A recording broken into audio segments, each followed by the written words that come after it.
এক সময় বৃদ্ধ শ্বশুর,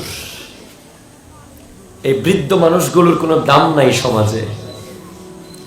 বুড়া হয়ে যাওয়ার পরে আর কোনো দাম থাকে না।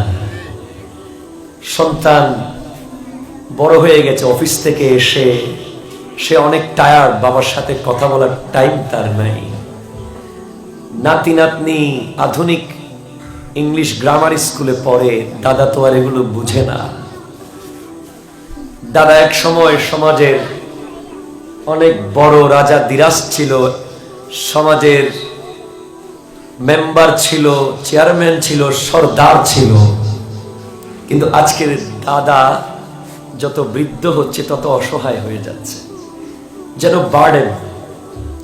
কিন্তু ওই সন্তানকে জানা উচিত, তোমাদের সবার বোঝা উচিত আগামীকাল তুমিও দাদা হবে। কথা বলো ঠিক কিনা?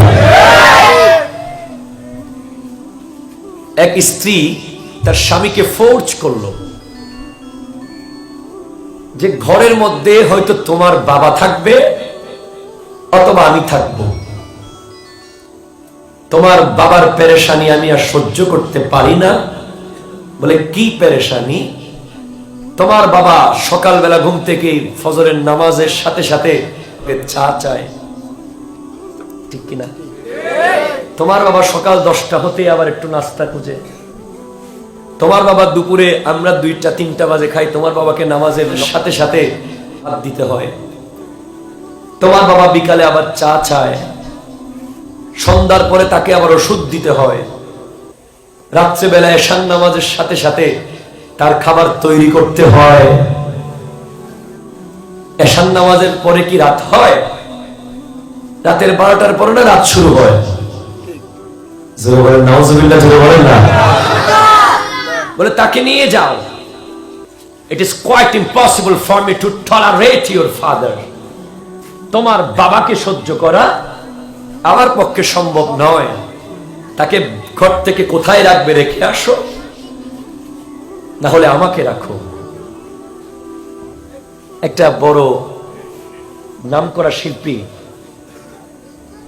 নচিকেতা, সে গেয়েছে একটা গান খুব সুন্দর করে। ছেলে আমার মস্ত মানুষ, মস্ত অফিসার, মস্ত ফ্ল্যাটে যায় না দেখা এপার ও ওপার।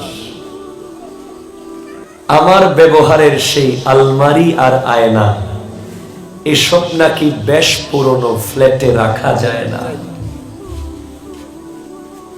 জোরে বলেন না নাউজুবিল্লাহ।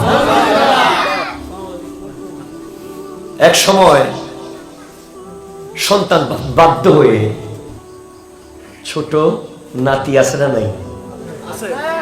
দাদার নাতিও আছে।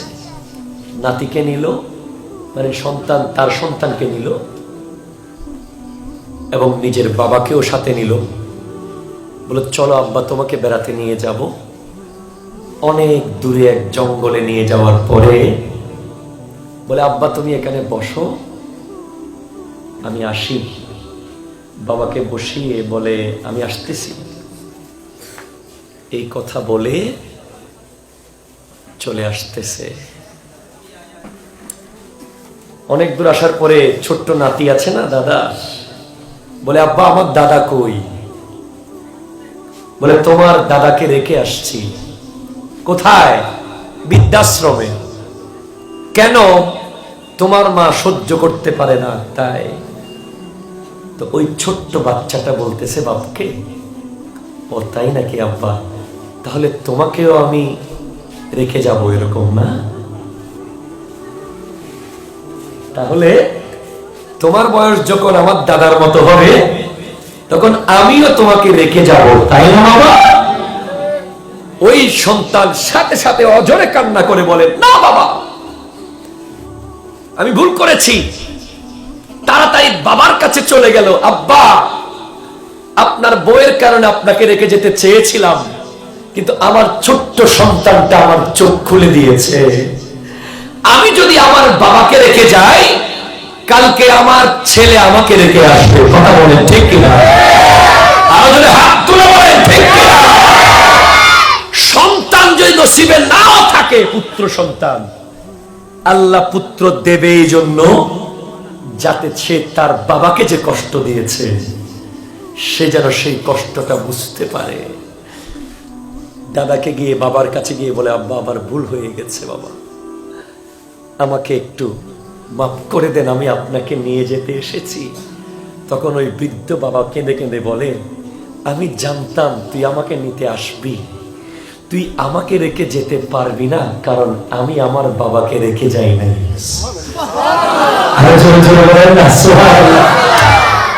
আমি শত কষ্টের মধ্যেও আমার বাবাকে যখন রেখে যাই নাই, তাহলে আমি ডিজার্ভ করি আমার সন্তানও আমাকে রেখে যাবে। ওই বাবার পায়ের জুতা পরিবর্তন করার সুযোগ কোনোদিন হয়নি। কথা বলে ঠিক না? মাথার ঘাম পায়ে ফেলে তোমাকে বড় করেছে সারা জীবন, নিজে না খেয়ে তোমাকে খাওয়াইছে। সেই বাবাকে নিয়ে আজকে ভাগাভাগি সমাজে আছে না নাই? আমার আল্লাহ বলতে লাগলেন, ওয়াকাযা রাব্বুকা আল্লা তা'বুদু ইল্লা ইয়াহু ওয়া বিল ওয়ালিদাইনি ইহসানান। আমার আল্লাহ আদেশ করছেন ইবাদত করবে। ইবাদত কার? আরো যদি বলেন কার? আল্লাহ ছাড়া আর কারো ইবাদত করা যাবে না। আল্লাহর ইবাদতের পরে বাবা মার প্রতি সন্তানের সৎ আচরণ করা হচ্ছে নামাজের পরের কাজ।